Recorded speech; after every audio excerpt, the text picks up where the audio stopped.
Good day, listeners. You are welcome to another edition of The Shift. The topic for today is we need to rediscover the confidence of our forefathers.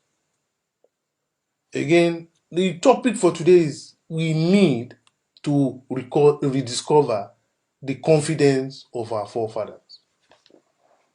We need to rediscover the confidence of our forefathers.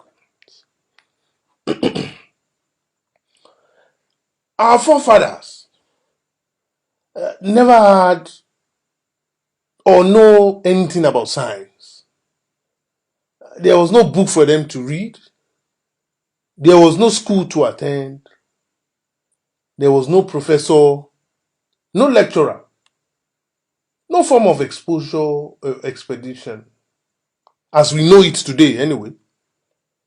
And there was nothing like digitalization, technology, and industrialization. In fact, no guns, no bombs, no airplane. But despite what they will have us believe, that Africa was a dark continent, that we were crude, that we were not civilized. Some even called us animals, some said monkeys. They called us all sorts of names, and labeled us inferior. But this does not come as a surprise, because they needed to justify their urge for domination, exploitation, racism, and enslavement. So we know their tricks. But we are not focusing on them anyway.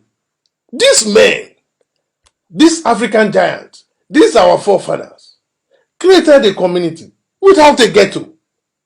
These same men created a society without unemployment. Prostitution was not something wasn't something you hear of. These men invented various kind of foods and soups. They brewed their local drink. These men do not look up to anyone to feed themselves and their household. They tilled their land, hunt their meat, husband their wives, father their children, fight their wars. And they produce whatever they need. They have their kings, their chiefs, and their priests, and their gods. These men knew their history. They kept it orally. And they transferred it from generation to generation. The same praise lineage, historical praise lineage, that is being used for me today in my village is the same praise they used for my forefathers thousands of years back. So, for our forefathers, it was the gods, tradition, destiny, man, and land. Now, here we are in 2020. I mean, year 2020. Despite having thousands of higher institutions, millions of teachers, millions of primary and secondary school students, millions of graduates, diplomats, technocrats, politicians, captains of industries, and leaders and so-called politicians that have traveled far and wide, all over the world. Yet, Nigeria cannot feed herself. What a shame. Unless she import foods.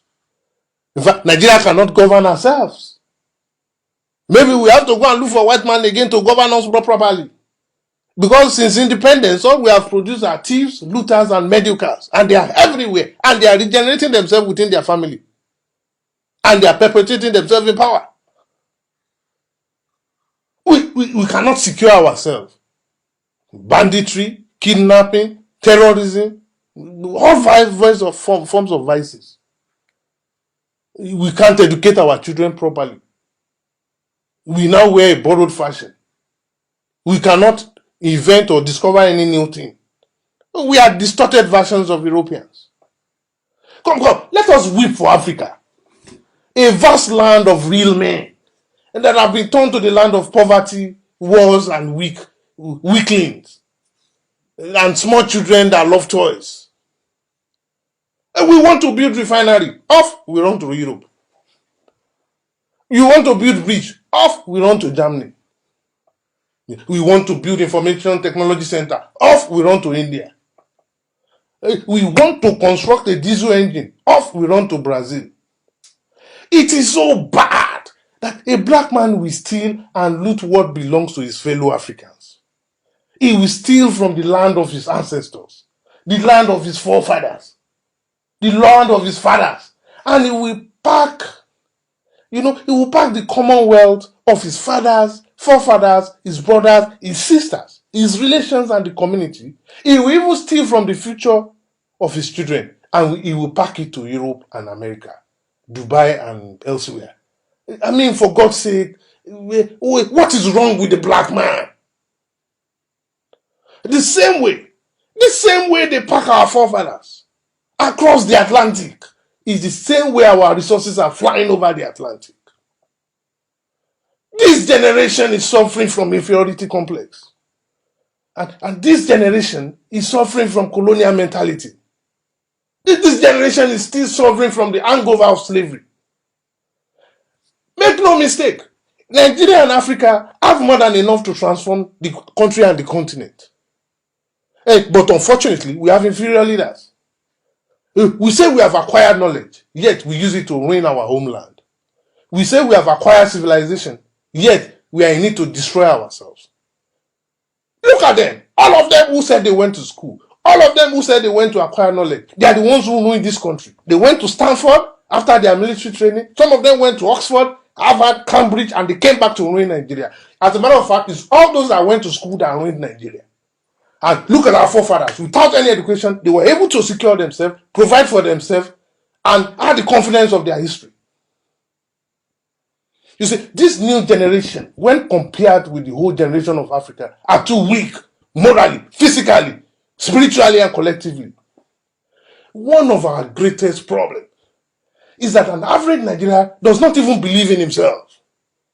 He would rather get whatever he or she can get at the moment, and even if it means the whole world will scatter, let it be so. Oh, Africa, the land of my ancestors, the land of my fathers, the land of my heroes, the land of my warriors. Do not discount your soul. Do not discount the spirit of Africa. Do not discount the greatness of Africa. And now is the moment to discover what was lost, to regain what was stolen, to confront what we feared.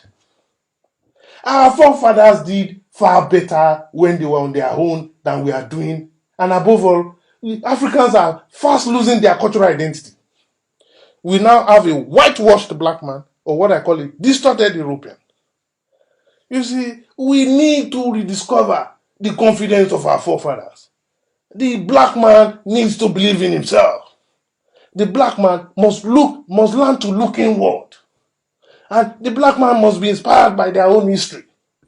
The black man must embrace his long-lost cultural philosophy, which is the basis of his existence.